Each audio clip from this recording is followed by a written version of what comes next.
Hi, I am Nitin Chalam. Welcome my ministry. Please subscribe my channel.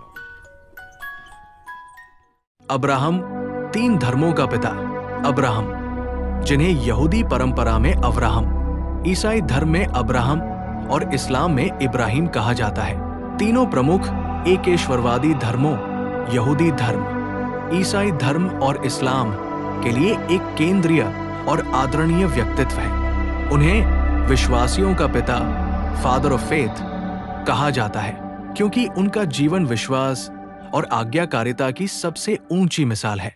उनके जीवन में ईश्वर के साथ एक वाचा कोवेनेंट स्थापित हुई, जिसने न केवल उनके परिवार को बल्कि पूरी मानव जाति को प्रभावित किया।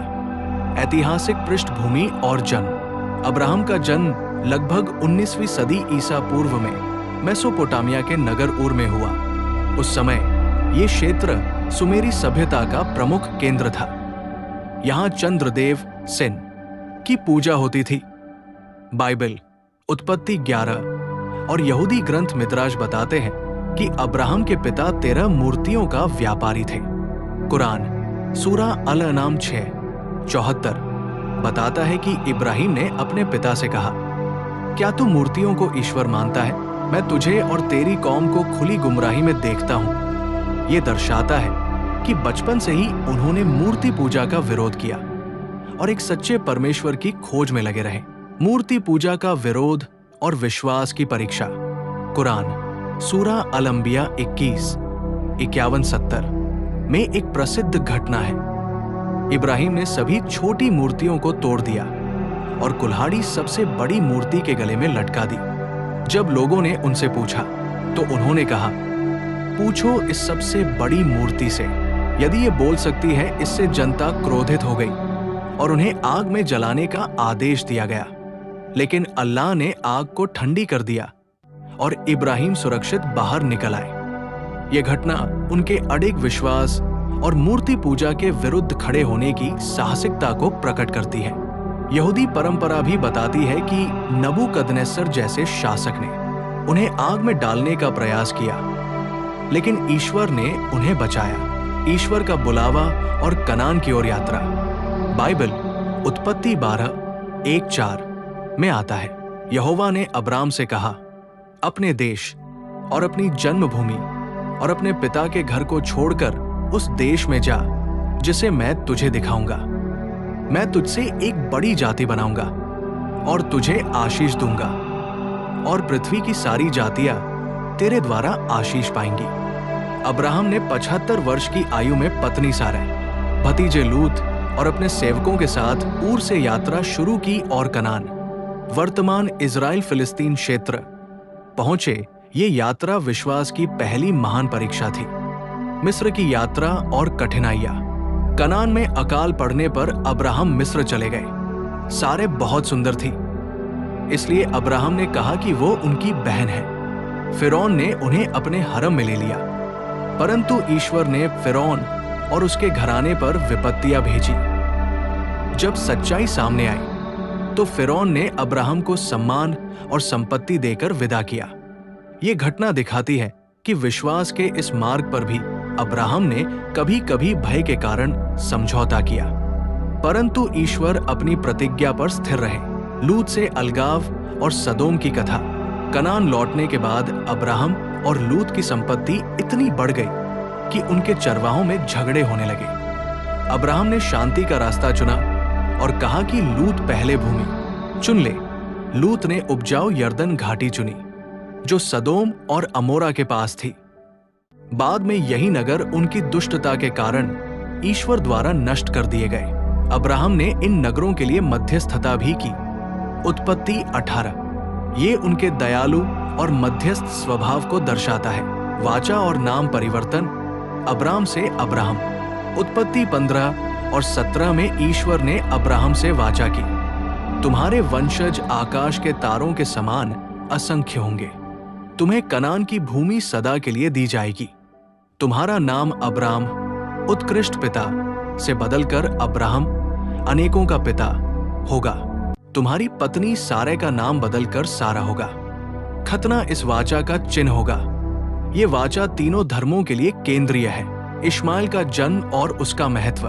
सारा बाज थी। उन्होंने अपनी दासी हाजिरा हागर को अब्राहम को दी, जिससे इश्माइल का जन्म हुआ। कुरान सूरा इब्राहिम बताता है कि इब्राहिम ने हाजिरा और शिशु इश्माइल को मक्का की वीरान घाटी में बसाया। वही जमजम का चश्मा फूटा और बाद में काबा का पुनर्निर्माण हुआ। ये घटना इस्लाम में अत्यंत महत्वपूर्ण है, क्योंकि इश्माइल अरबों के पूर्वज माने जाते हैं। इसहाक का जन्म प्रतिज्ञा का पुत्र। ईश्वर ने प्रतिज्ञा की थी कि सारा के गर्भ से पुत्र होगा। वृद्धावस्था में जब अब्राहम 100 वर्ष और सारा 90 वर्ष की थी, तब इसहाक का जन्म हुआ। उनका नाम हंसी का प्रतीक है, क्योंकि सारा ने पहले संदेह में हंसी की थी। बलिदान की महान परीक्षा, ये उनकी सबसे बड़ी परीक्षा थी। बाइबल उत्पत्ति 22 के अनुसार अब्राहम को इसहाक को बलिदान के लिए तैयार करना पड़ा, लेकिन अंतिम क्षण में परमेश्वर ने रोक दिया और मेढ़ा दिया। कुरान सूरा साफात 37 102-107 कहता है कि उन्होंने अपने पुत्र नाम नहीं दिया गया, पर परंपरा इसे इश्माइल मानती है को बलिदान के लिए तैयार किया। अल्लाह ने उनके आज्ञा पालन को स्वीकार किया और बलिदान के बदले एक महान पशु दे दिया। ये घटना विश्वास, आज्ञाकारिता और आत्मसमर्पण की चरम परीक्षा है। अब्राहम का चरित्र विश्वास, आतिथ्य और मध्यस्थता। अब्राहम का जीवन केवल आज्ञाकारिता नहीं, बल्कि आतिथ्य। उन्होंने 3 अजनबियों का स्वागत किया, जो वास्तव में स्वर्गदूत थे। मध्यस्थता, सदोम के लिए प्रार्थना। धार्मिक नेतृत्व, अपने परिवार को सच्चे ईश्वर की शिक्षा देना। सारा का निधन और मकपेला की गुफा। सारा 127 वर्ष की आयु में मरी। अब्राहम ने हित्ती जाति से मकपेला की गुफा खरीदी और वही दफनाया। ये स्थान आज भी हेब्रोन, पश्चिमी तट में पैट्रियार्क्स की समाधि के रूप में सम्मानित है। इसहाक का विवाह और अब्राहम के अंतिम वर्ष। अब्राहम ने अपने सेवक एलिएजर को भेजा ताकि इसहाक के लिए पत्नी ढूंढे। रिबका चुनी गई। अब्राहम ने दूसरी पत्नी कतूरा से भी संतानें पाई। अंततः 175 वर्ष की आयु में उनका निधन हुआ और उन्हें सारा के पास मकपेला में दफनाया गया। यहूदी धर्म में अब्राहम इसराइल के पिता है। खतना का नियम उनकी वाचा का स्मरण है। उन्हें आस्था और यहूदी पहचान का आधार माना जाता है। ईसाई धर्म में अब्राहम, नए नियम रोमियो 4 इब्रानियों 11 कहता है, अब्राहम ने विश्वास के द्वारा धर्मी ठहराया गया। वे विश्वास के पिता हैं, न केवल यहूदियों के, बल्कि सबके जो मसीह में विश्वास करते हैं। यीशु मसीह की वंशावली भी अब्राहम से जुड़ती है। मत्ती 1:1। इस्लाम में इब्राहिम को खलीलुल्लाह, अल्लाह का मित्र कहा गया है। उन्होंने काबा का पुनर्निर्माण इश्माइल के साथ किया। ईद उल अज़हा, कुर्बानी का त्योहार, उनकी बलिदान की घटना की याद में मनाया जाता है।